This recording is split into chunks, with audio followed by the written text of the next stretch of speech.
Hey y'all, welcome to week number 6 of IXD.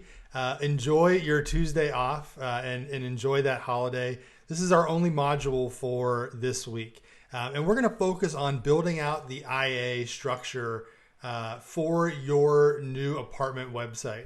I'm recording this the morning after y'all submitted your first hand-drawn IA maps for the University Edge website, and it was really cool to read through those comments to see how many of you were excited about IA mapping and could see the purpose of it, to kind of take a moment to stop and think before you jump in to wireframes. A lot of great questions, a lot of great dialogue and thoughts as to how and when and why IA mapping exists in the UI UX designers tool belt. And even some ideas. A lot of y'all shared that you had to sketch out multiple times your IA map, and I would be lying if I said I didn't also have to do that as well. Here's number one for me, if you can see that kind of trial and error there. Again, trial number 2 for me here. Didn't quite get it that time, and then of course I finally got it on trial number 3. So it is natural to have to sketch out, multiple times to be able to get it down, to get all your thoughts on paper. But hopefully what that did was kind of, show you the nitty gritty and the minutia of a UI UX design, experiencing a site end to end, clicking on every link, looking at the content that's available on each site. And I think for the most part, y'all did a great job of taking your first attempt at that IA map. A couple of different ideas too. Somebody had mentioned, should you use sticky notes to do your IA maps? And of course, I've got some sticky notes here, and I think that's a great idea to very quickly be able to kind of see visually and map out your IA structure. And of course, as we go into this module, feel free to experiment in those ways as you get started, although your final submission is going to be a more polished one for IXD in this module. But of course, trial and error, sketching things out, using sticky notes, whatever you feel most comfortable to allow you to kind of get your thoughts on paper to structure out your website. We're going to go through maybe some things that I thought, based off your feedback, would be in your comments, would be helpful to highlight, and then maybe showcase the IA map that I'm working on for the website that I'm creating myself. So a couple of things as to why IA mapping is important. And I think a lot of y'all hit this on the head as you talked through it and submitted your comments and your thoughts. What it really does is allow you to take a moment to think about all the different elements of your website from a content and from a structural standpoint. What are your goals on your site? As most of you mentioned, the University's Edge site is not very complex. It's really a page or two, but a lot of their calls to action drive towards that connect or the contact portion of the site. And of course, for a apartment website, or perhaps even a business to business website that maybe sells professional services from one business to another, that transaction really usually is that contact us or get connected with somebody on our team. And so you all saw that on the University's Edge website. It was, contact us or apply now or schedule a tour. And so I would expect, as y'all do your own IA maps this evening, that is one of your actions as well within your site. So that doing an IA map allows you to take a moment to think about your goals for your personas, the things that are worth highlighting based off of the type of site that you're building. What might your users' main goals be? And so you can jot those down on paper and see how you might structure your content to fit those needs. What calls to action might be on page to page, and do you just kind of, by looking at your IA map, stop and see, oh, I maybe have too many calls to action on this page, or I maybe am repeating the same call to action every time. And so is there a better way maybe to do that on the site? And also, what sections of content do you think are important to highlight? What is important to highlight as the first thing on the page for that user to see? Usually if you kind of stack your content in your IA map from top to bottom. The top is going to be the most important, and the thing that is at the bottom of the page might be your least important, or might be the call to action after somebody has looked at your site, comes to the very bottom of it, scrolls to the bottom of it, and sees that contact form or sees that conversion option that's available on your site. So it really just, as many of you mentioned, allows you to take that moment to stop and think critically about your content, about your users' goals, and about how you might how they might navigate your website. It also allows you to think about the structure for your wireframe and give you more structure for your wireframe.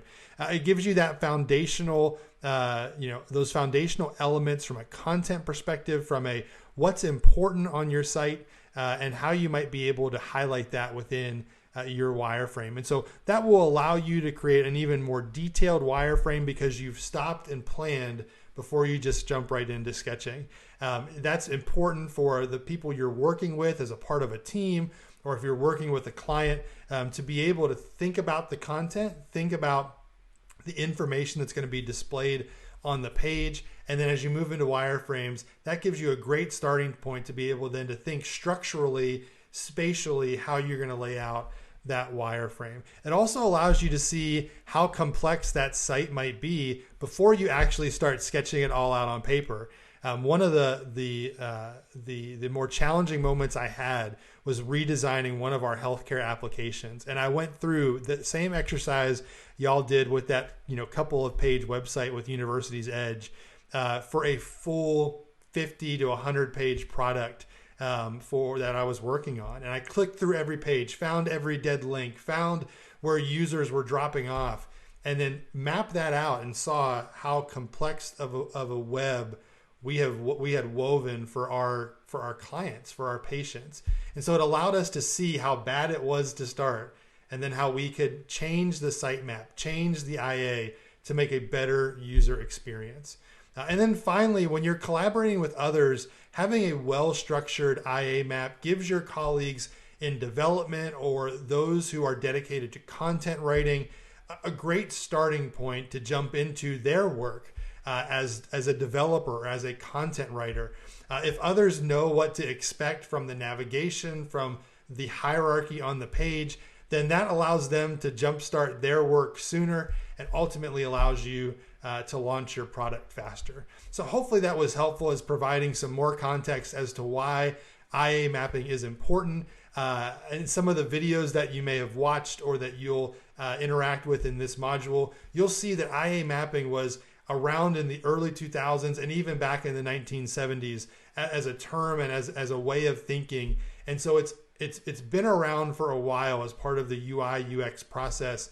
And therefore, a lot of people may have shoved it to the side and forgotten about it for some of the more sexier and appealing aspects of UI UX, like jumping into high fidelity visuals and prototypes like we'll do in this course.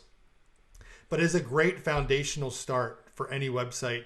And I hope you enjoy it like I have the first time I jumped into IA mapping, where I could actually think critically about the content and the structure of my website and creating a great user experience.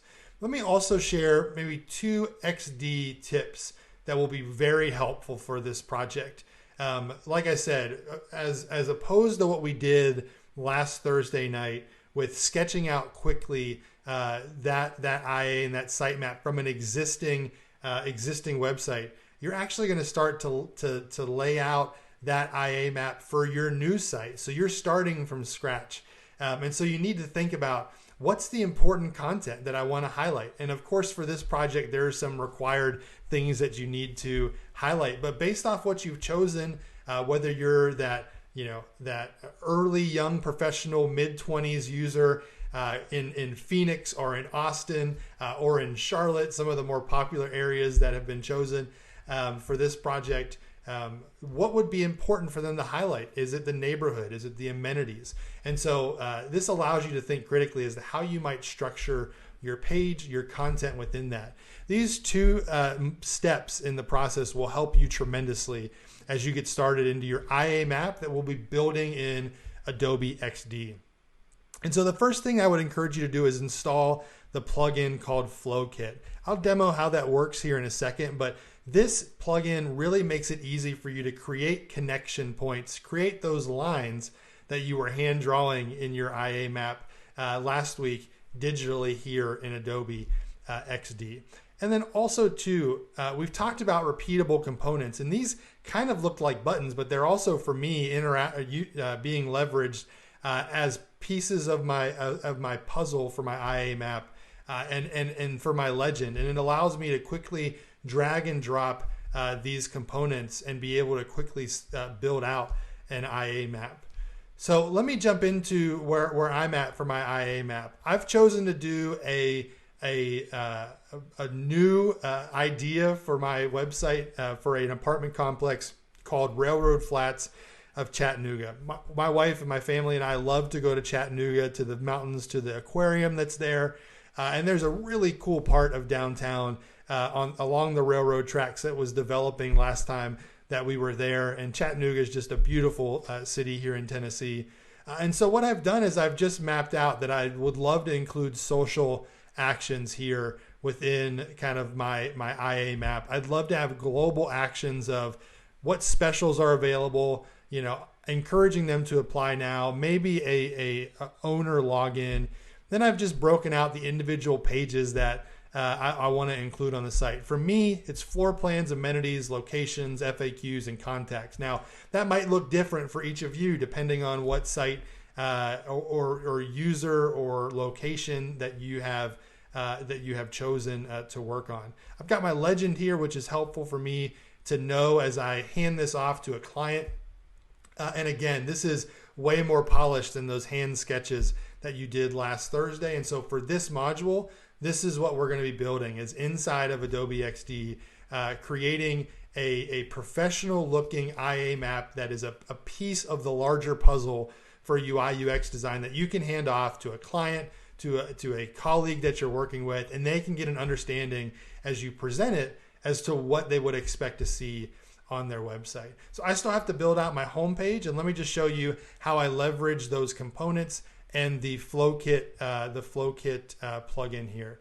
So I've got FlowKit installed. Again, if you go over to plugins in this bottom left corner, you hit the plus sign, you're going to be brought up to this extra window. And if you just type in FlowKit, it'll be the only one that comes up, and it'll give you a little overview of what to expect, what's available in the site or in the plugin, and how you might use it. I've already got it installed, so we'll go there. I've also created my components that I want to have repeatable. So I just have the component that is going to identify a page for me, so the pages within my site. I have another component that's going to identify what is content on my site, and then another component that's going to identify what is the action on my site. And so all I did was I created those components the same way we did maybe as a button. And let me just create a new example here for you really quickly. So I've just drawn a square. I maybe want to change that up a little bit. Maybe let me just say that this is a component. And we'll just create this very quickly so you can see here. And we'll change the content size. And again, we walked through this last project. All I'm doing here is I'm kind of centering it here within my project. I know that I want it to appear maybe 20 pixels from the left here, and let me just shrink this in here to be 20 pixels. So I need to go minus 14, and you can see that sits snug and center within my square here. I'm just going to group it and change the padding. Again, we've talked about this for creating buttons within your last project you had. Then I can quickly add this to the panel here. So just by hitting the plus sign, and now a component is here, and I can drag and drop and change this out to new page title, and it's going to respond and change however I need to. And that's what I did basically for these three options here. I need to build out my home page. So what would be important for me to include on my home page? So a piece of content that's going to be on this is perhaps an about the apartments section. Perhaps I'm going to have another piece of content on this page that is highlighting the neighborhood that this apartment complex is in. Perhaps I want another piece of content that is the gallery And so you can see, different from wireframes where you're worried about how you're going to lay this out. Here in IA, you're just kind of focusing on what are the important things that I want to highlight within this page or within this kind of feature of the website.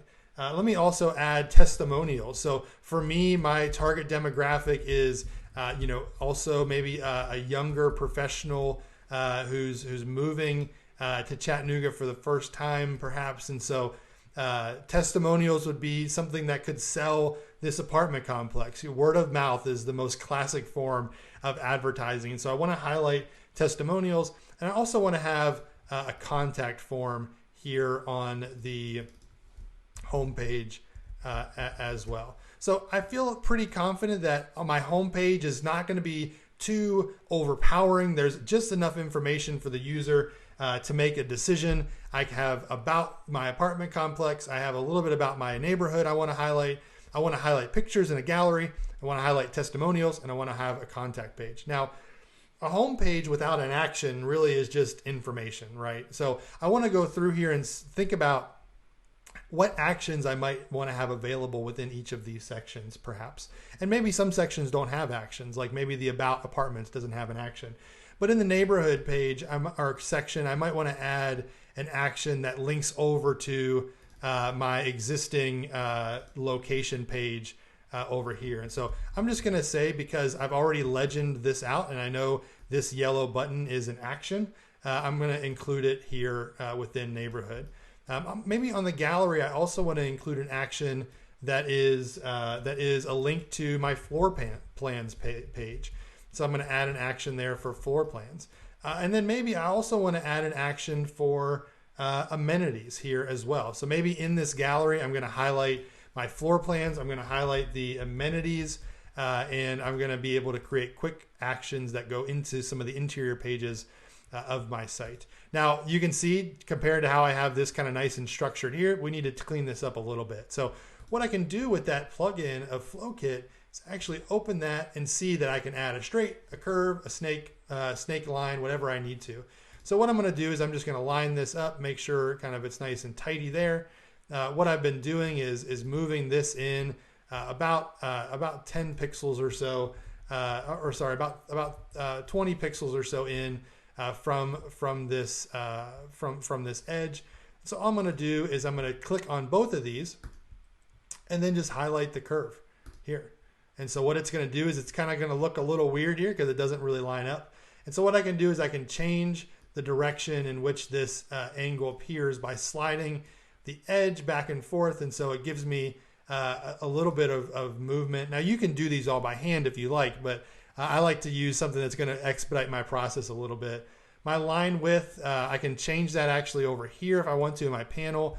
I'm going to make that two pixels there like I have for each of these existing.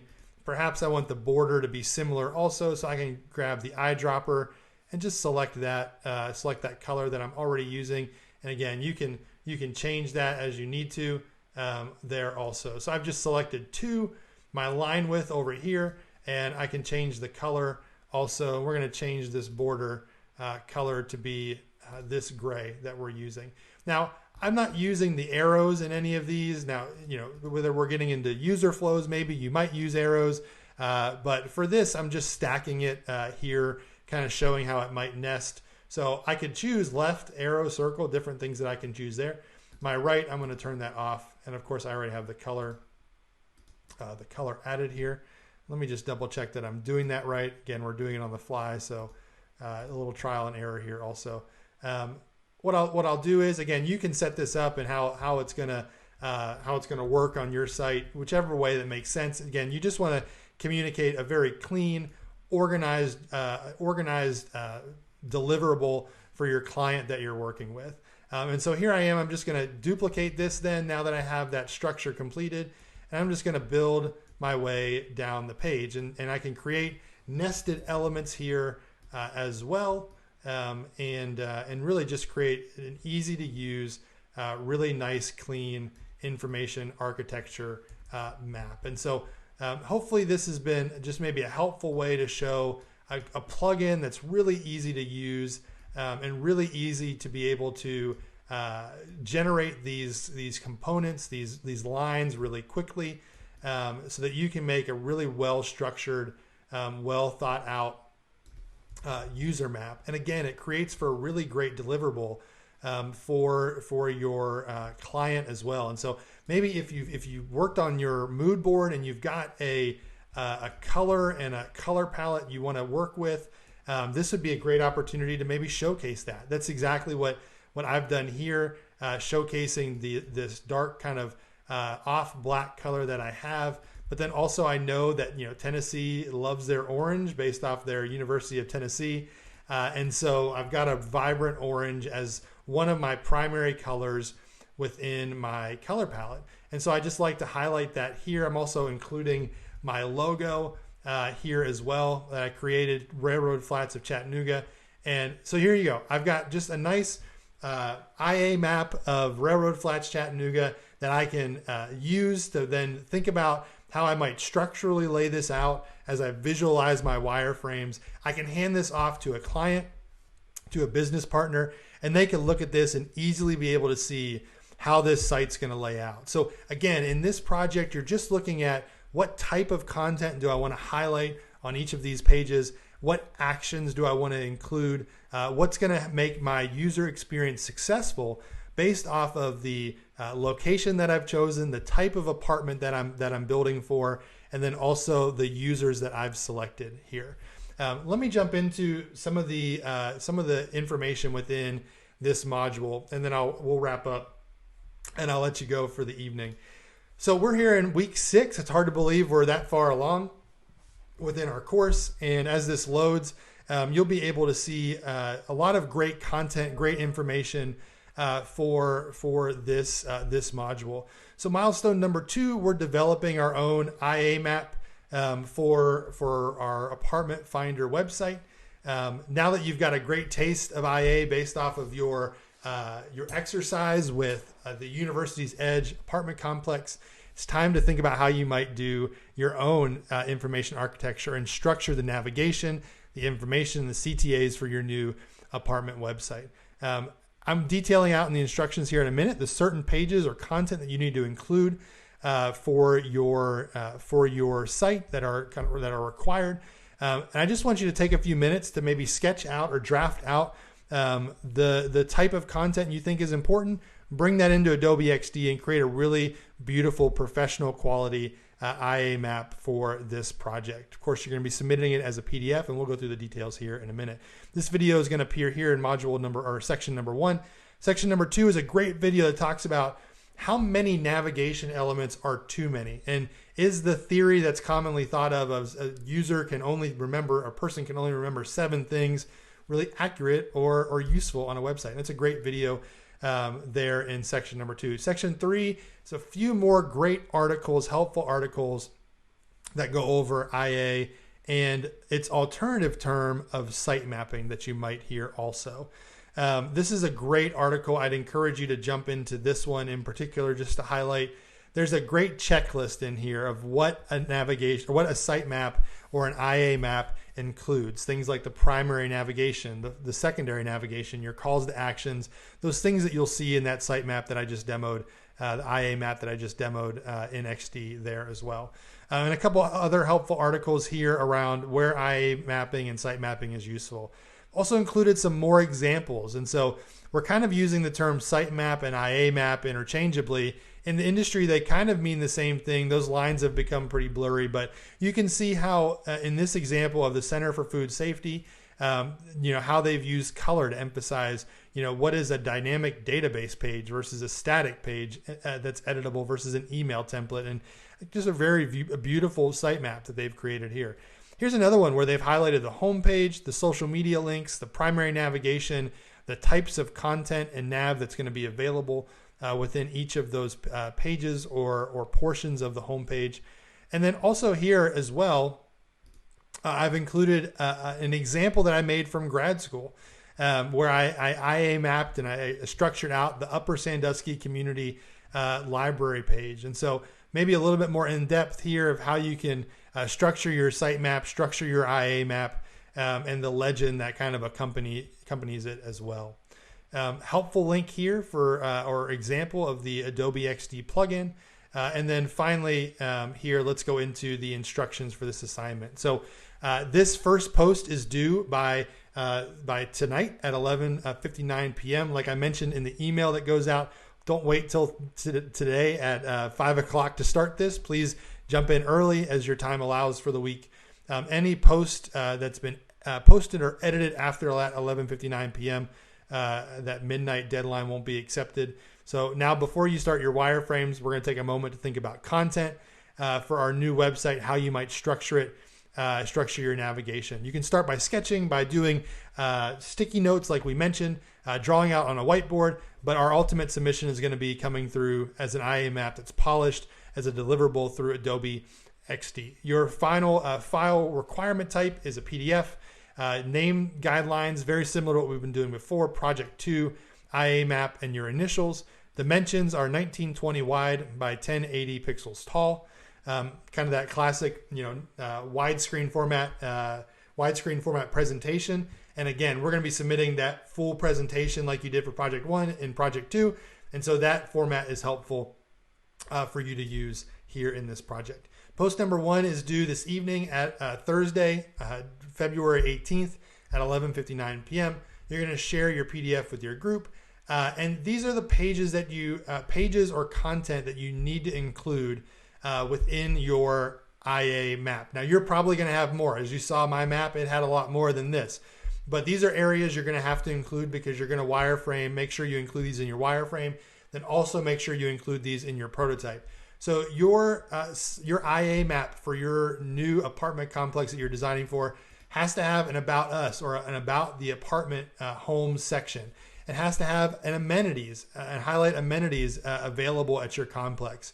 It needs to have a way to contact this apartment complex. You need to highlight your apartment styles or your floor plans, and you need to have a minimum of 3 options highlighted for those floor plans or apartment styles. You need to include a map and what's in the surrounding area, and you need to include an FAQs page. Your site map must also, or your IA map must also include a legend, examples of pages, content, and actions that are being used in your diagram, very similar to what I just walked through a little bit ago. Your IA map must be laid out and built using Adobe XD. And so a little bit more polished, more refined than that quick sketch that you submitted last Thursday. This is something that you would be handing off to a potential business partner or a client. And so professionalism and thoroughness is a must here. Like every other post for a milestone, you're going to be sharing that PDF that you export out of Adobe XD into your groups with 200 to 300 words explaining the thinking behind your IA map of your website and why you've made some of the content decisions that you've made. We'll continue with the same groups we did as you submitted your mood boards. And then, like all these milestones in the peer feedback, your feedback is due to each of your peers by Sunday. And that date is wrong. That should be this Sunday, February. We'll just check that real quick on the fly here. So Sunday, February 21st, and we'll change that here in this as well, by 11:59 p.m. It's the second required post for this full 10 points. And again, that's going to be half of this is based on your creating and the professionalness of your site map or your IA map. And the second post is the type of feedback that you give to your peers. So by this point, y'all should be pros. Make sure you get your first submission in by Thursday evening at 11:59 and your second post due that Sunday evening at 11:59 p.m. also. So I'm looking forward to seeing what y'all do for your IA map here as you build it out in Adobe XD. Hopefully this was a helpful video to kind of walk you through what your end product should look like. Again, based off your decisions you made for your location, your user base, your type of apartment, it's going to look different. And so hopefully this is helpful to walk through some of the importance of IA mapping and where it falls in, some helpful Adobe XD tricks, how you might lay out your IA map, and then an overview of this module as well. So I'm looking forward to seeing what you submit, and I'll talk with y'all later. All right. Thanks, everybody.